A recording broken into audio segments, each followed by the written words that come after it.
December 2022. Natalie McNallie was 32 years old, and she was getting ready for Christmas. She was pregnant. Her family says she was happier than she had been in years. Her boyfriend, Stephen McCullough, told police he spent that same evening at home, broadcasting a video game livestream to his followers on YouTube. Hours of footage. A timestamp. A digital record of exactly where he was. It looked like proof. Then, on the 18th of December, officers were called to a house on Silverwood Green in Lurgan, Northern Ireland. What they found inside was a crime scene investigators would later call one of the most disturbing domestic killings they had worked. Natalie McNallie was dead.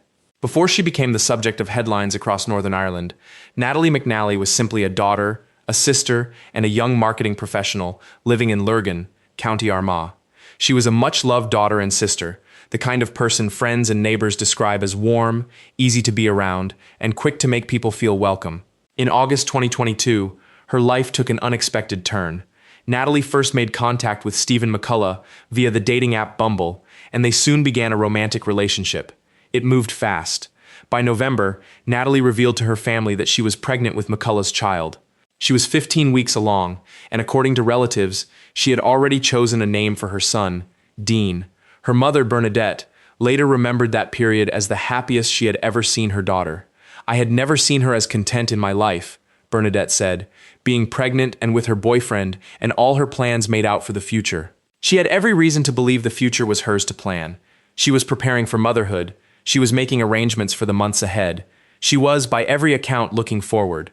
What no one around her could see, what no one had any reason to suspect, was that the relationship carrying her toward that future was not what it appeared to be. Beneath the surface of a couple expecting a child together, something else was taking shape, something neither Natalie nor her family would understand in time. To the people around him, Stephen McCullough seemed easy to like. He was a YouTuber. He ran a gaming channel, broadcasting himself gaming. Friends saw a man who was social, online constantly, and by their account, genuinely excited to become a father. But the picture that surfaced later, piece by piece, told a different story. McCullough appeared to favor people he could bend to his will. Natalie was not one of them. According to evidence presented at trial, the prosecution argued that he had used Natalie's own phone passcode to access her device. Inside, he is believed to have found messages between her and other men, including an ex-boyfriend, along with the suggestion that she might be reconsidering their relationship. This was not new territory for him. A previous relationship had ended in violence after he discovered messages on a former girlfriend's phone and assaulted her during the confrontation that followed. Now, prosecutors said, he believed Natalie was preparing to walk away too, and on the surface, nothing showed it. Messages between them, read aloud to the jury, revealed a couple settling into the idea of parenthood. Just hours before the murder, McCullough sent Natalie a message about his plans for the evening. "I'm away to stream the night away. Wish me luck," he wrote. "Good luck," she replied. "I might have a peek at your live stream later." Those would be among her final words to him. By the time Christmas approached, the warmth visible to outsiders concealed a relationship under far greater strain than anyone close to Natalie understood. In the days before Natalie McNallie died, investigators say something inside Stephen McCullough shifted from suspicion into action. According to prosecutors, he had grown fixated on who Natalie was talking to.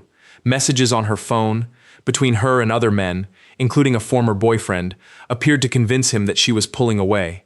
What happened next, the prosecution argued, was not a moment of sudden rage.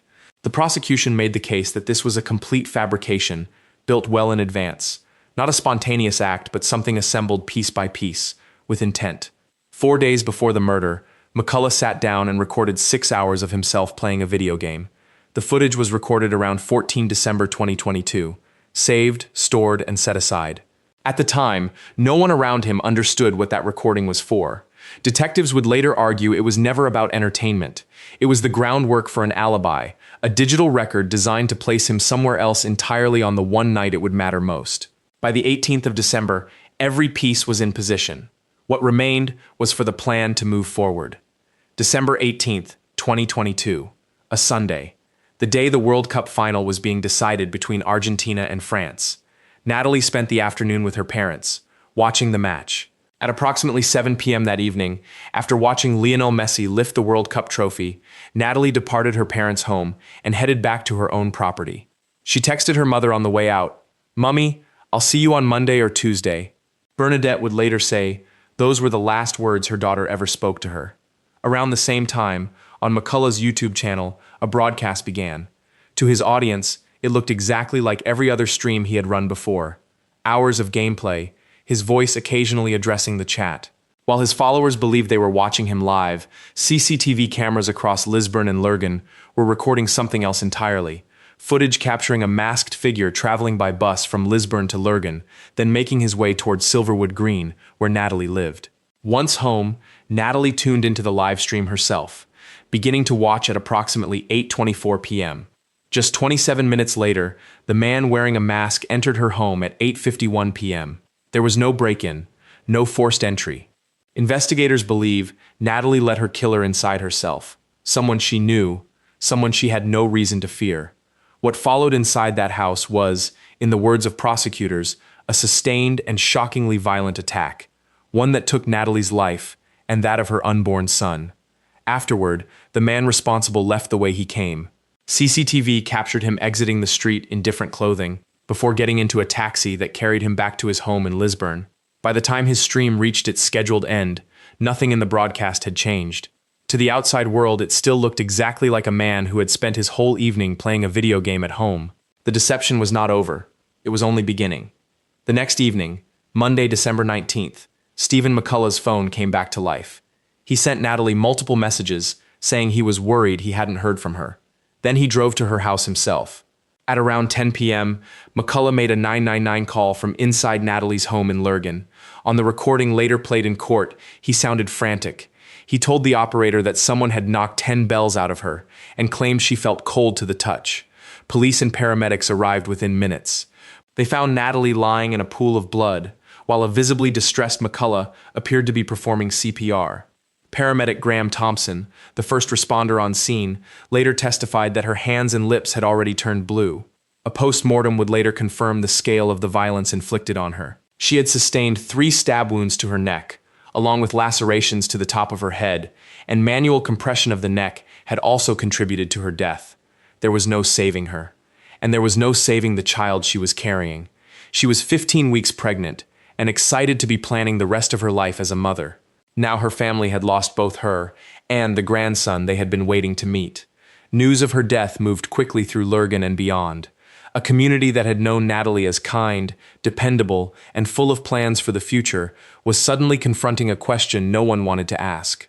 Who could have done this to her? And standing in the middle of the investigation, appearing distraught, appearing helpful, appearing to grieve alongside her family, was the man who had called it in. At first, Stephen McCullough's alibi looked airtight. He told police he had been live streaming for 6 straight hours on his YouTube channel, the entire night Natalie was killed. If that was true, he could not have been at her house. It was enough, initially, to rule him out as a suspect, but detectives in the PSNI's cybercrime unit weren't finished looking. Detective Constable Matthews told the court that material recovered from McCullough's computer demonstrated that the video broadcast on 18 December had not been streamed live. He explained that the OBS Studio software showed no background activity during pauses in the program, something that would not have been possible during a genuine live transmission. The digital trail told its own story. According to his evidence, a single 6-hour recording had been created on 14 December, saved in the early hours of 15 December, and then manually deleted shortly after midnight on 19 December. The alibi wasn't just questionable. It had been built days in advance, then erased the moment it was no longer needed. At the same time, investigators were piecing together a different kind of evidence, not digital, but physical. CCTV footage from a bus in Dunmurry showed a masked individual matching McCullough's physical description, traveling toward Lurgan.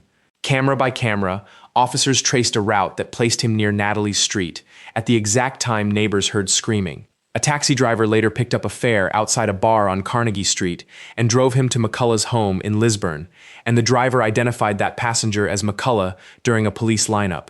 Every new detail raised a sharper question. If McCullough had nothing to hide, why fabricate a 6-hour alibi days in advance? Why disguise himself for the journey? And why continue sending messages to a phone that was no longer being read by the person it belonged to? The deeper investigators dug, the less the story held together. On 16 February 2026, more than 3 years after Natalie's death, a jury was finally sworn in at Belfast Crown Court. Over the following weeks, prosecutors laid out their case piece by piece: the fabricated live stream, the CCTV trail, the taxi identification, the deleted recording. The defendant had lied to friends, to the McNallie family, and to police, persisting with his story until it could no longer hold. McCullough's defense denied the charge throughout. On 23 March 2026, McCullough was unanimously found guilty of the murder of Natalie McNallie after 2 hours of jury deliberations. Relatives cheered from the public gallery. McCullough himself showed little emotion as the verdict was read. Within hours, his YouTube channels were terminated, with the platform stating they had been removed for violating its creator responsibility policies. On 3 June 2026, McCullough returned to court for sentencing.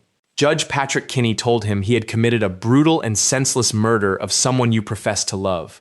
You planned this murder in remorseless detail, the judge said. You attacked someone you profess to love in a frenzied assault, which was characterized by its excessive and gratuitous violence. The judge attached significant weight to the death of Natalie's unborn son, Dean, as an aggravating factor, calling it difficult to find words for the abhorrence of the attack. McCullough was sentenced to life in prison, with a minimum term of 31 years before he can be considered for parole. Outside the courthouse, Natalie's father, Noel, spoke for the family. My 3 boys and myself are serving a life sentence since the murder of our beloved Natalie, he said, but hopefully it will serve to deter and to help stop violence against women and girls in this country. Over the past 3.5 years, our family have been through unimaginable pain and grief from the loss of our beautiful Natalie, he added. No verdict could undo what happened on Silverwood Green that December night. But for a family that had waited more than 3 years for the truth, it finally had a name, a face, and a number attached to it: 31 years. The case of Natalie McNallie stands apart because it joined one of humanity's oldest crimes with one of its newest tools. Investigators didn't just have to piece together what happened inside a house in Lurgan. They had to take apart a digital performance, a live stream built to convince the world someone was somewhere he wasn't. A single 6-hour recording, created days in advance and quietly deleted the moment it had served its purpose. That was the architecture of the lie. And in the end, it was digital forensics, file timestamps, software logs, the absence of background activity during a so-called live broadcast that tore it apart. Natalie's murder was unprecedented in the level of planning and sophistication, prosecutor Catherine Kieran said. It is in many ways a case that belongs to this era, a reminder that the same technology used to connect people, entertain them, and build community can just as easily be turned into a weapon of deception. But technology was never the heart of this story. It was never the live stream, never the cybercrime unit, the CCTV grid, or the courtroom in Belfast. It was Natalie McNallie, a much-loved young woman whose life was full of promise, a daughter, a sister, a woman 15 weeks pregnant, excited to be planning the rest of her life as a mother. She had a name picked out for her son.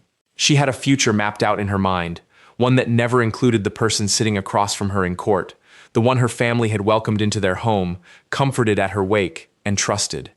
That is what was taken, not an alibi, not a case file, a life, and the one that hadn't yet begun. That is the legacy this case leaves behind.